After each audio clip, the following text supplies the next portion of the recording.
Hello CCS audience, my name is Mike Rosulek, and in this video I'll be presenting our paper titled Compact and Malicious Private Set Intersection for Small Sets. This is joint work with Trieu. So as the title suggests, this paper is about private set intersection, or PSI. In PSI, two parties each have a set of items, and they want to learn which items they have in common. In other words, what is the intersection of their two sets? And they want to do this while also satisfying a privacy property. In particular, Bob should learn nothing about items that are outside of the intersection. So in this example, Bob should learn that Alice has 9 items and that these particular 4 items are in the intersection, but he should learn nothing about those other 5 items. In this work, we study a variant of PSI where Bob is the only one who receives output. So that means Alice should learn nothing about Bob's set except, I guess, its cardinality. Now, PSI has many interesting applications, and I'd like to briefly mention a few of them. So if I install a messaging app on my phone, the first thing I want to know is which of my friends also use this app. This problem is known as contact discovery, and it boils down to computing the intersection of my address book and the list of people who use this app. If I want to learn this intersection without revealing my address book, then I need PSI. Some password managers have a feature where they'll notify you if your passwords have appeared in any known breaches. So again, this is a simple matter of computing an intersection, and here it's between my set of passwords and the set of compromised passwords. And if I want to do this without revealing all of my passwords, I need PSI. So for this final example, in the United States, elections are administered by the individual states, and it's illegal to vote in 2 states, or more states, I suppose. So if I'm in charge of voting in my home state, I might want to know which of my citizens are also registered to vote in another state. And if I don't want to share my list of voters with other states or with the federal government, then I need PSI. So all of those examples involve PSI for fairly large sets, but the title of this paper mentions PSI for small sets. So here's one of my favorite applications of PSI, which features small sets. So this application was suggested in a recent Usenix paper by the team at Darmstadt University. And they observed that if I use Apple's AirDrop feature to send a file to your phone, then AirDrop will first confirm that I appear as a contact in your phone and you appear as a contact in my phone. So this is really a small-scale version of a contact discovery problem, but unfortunately Apple's implementation allowed an attacker to essentially steal a victim's address book. So the team at Darmstadt proposed an improvement that used PSI to perform this contact discovery. And this is a PSI between 2 people's address books, which are indeed small, so on the order of a few hundred items.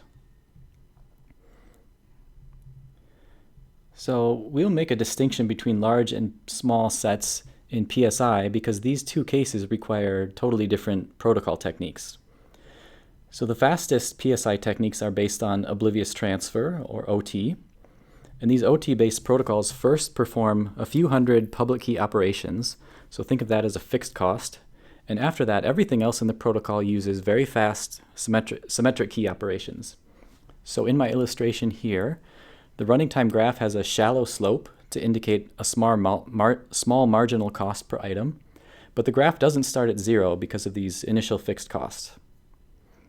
The other main class of PSI techniques is based on key agreement, like Diffie-Hellman, and these protocols have no fixed costs, but they require more expensive public key operations which scale with the size of the sets. So I illustrate that here by a steeper line that starts at 0. So as you can see, for sufficiently small sets, the key agreement approach will necessarily be faster, and that's true even if OT-based protocols improve. So in our experience, key agreement-based PSI protocols are superior for sets with several hundreds to maybe 1,000 items. So that's what I want you to have in mind for the rest of this talk, as I focus exclusively on small sets. So I want to jump straight to the statement of our results.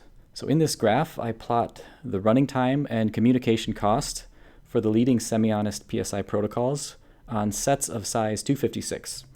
The faster protocols are to the left, and the protocols with less communication are towards the bottom. So the bottom left corner is the desirable one.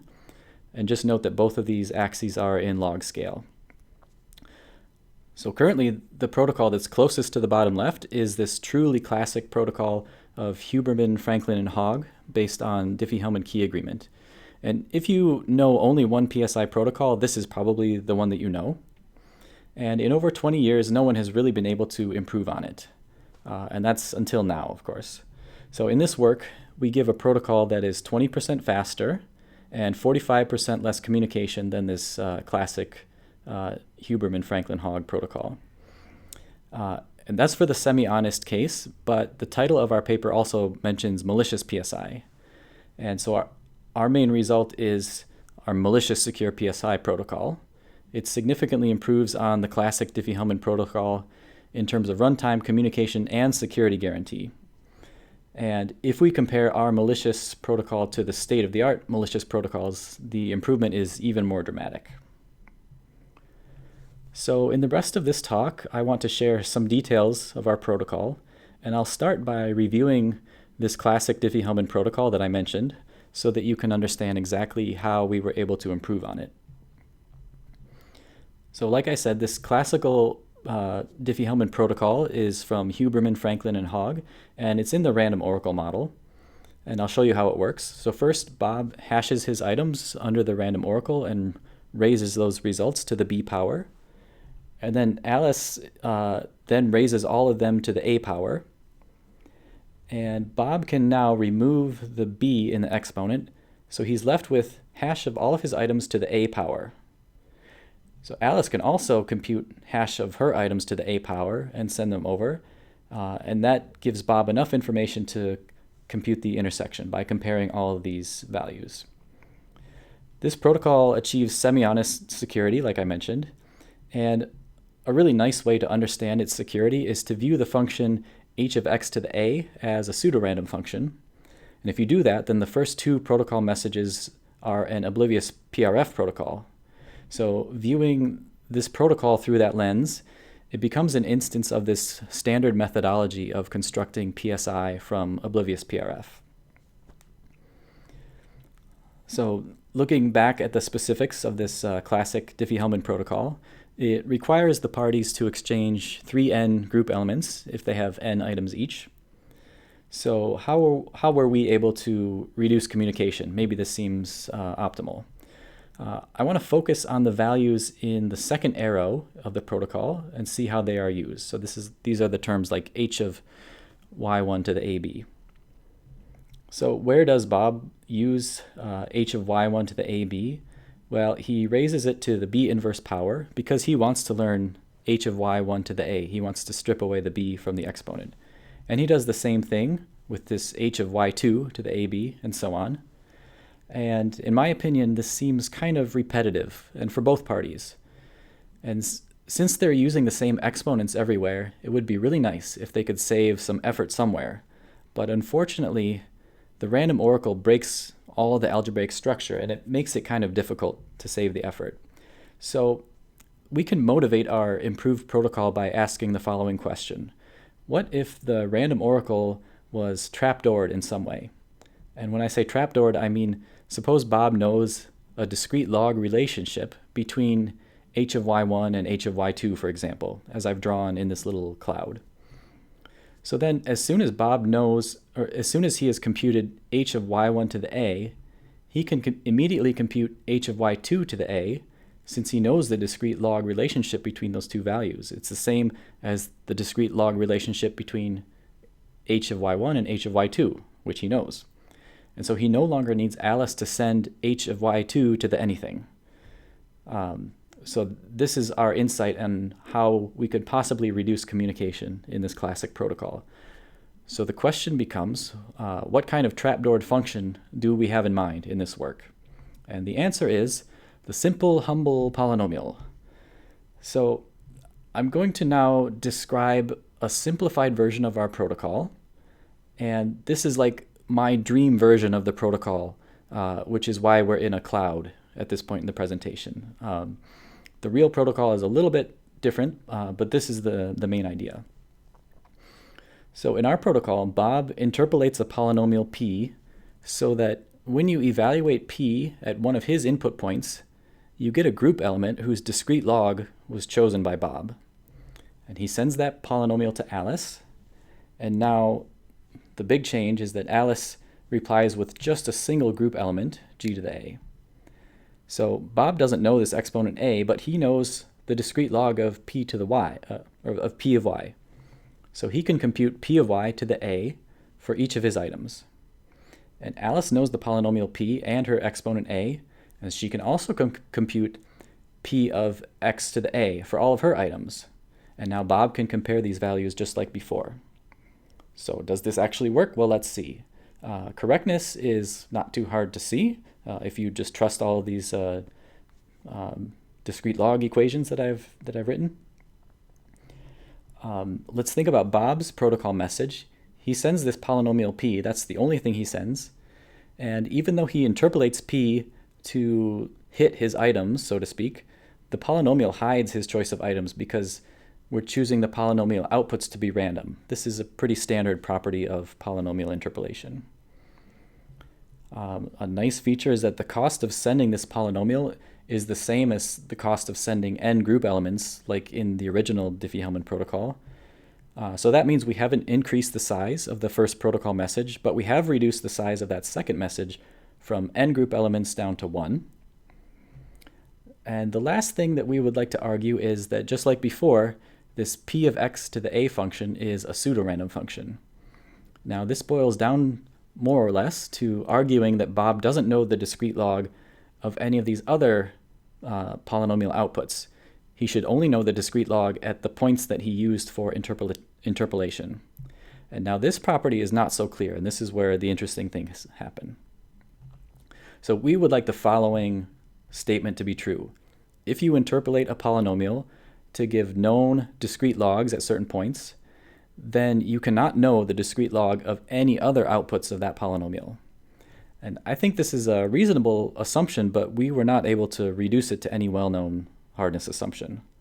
So instead, we take this idea to the ideal permutation model, which is similar to the random oracle model, but now everybody in the world has oracle access to a random permutation and its inverse. So the ideal permutation helps us because let's see what happens when you compose the ideal permutation with the polynomial. So Bob can still program this kind of a function by working backwards using the permutation's inverse. But the fact that we have an ideal permutation in here, it gives the simulator a place where it can program these other outputs of the polynomial. So if the simulator can program these other outputs, then surely that means Bob cannot know their discrete log. And that's more of a reflection about how the proof actually works. So that's the change that takes us out of the dream world and gives us the actual real protocol in our paper. So I've just inserted the appropriate calls to the ideal permutation where they belong. And you can think of pi of p of x to the a power as a kind of pseudorandom function.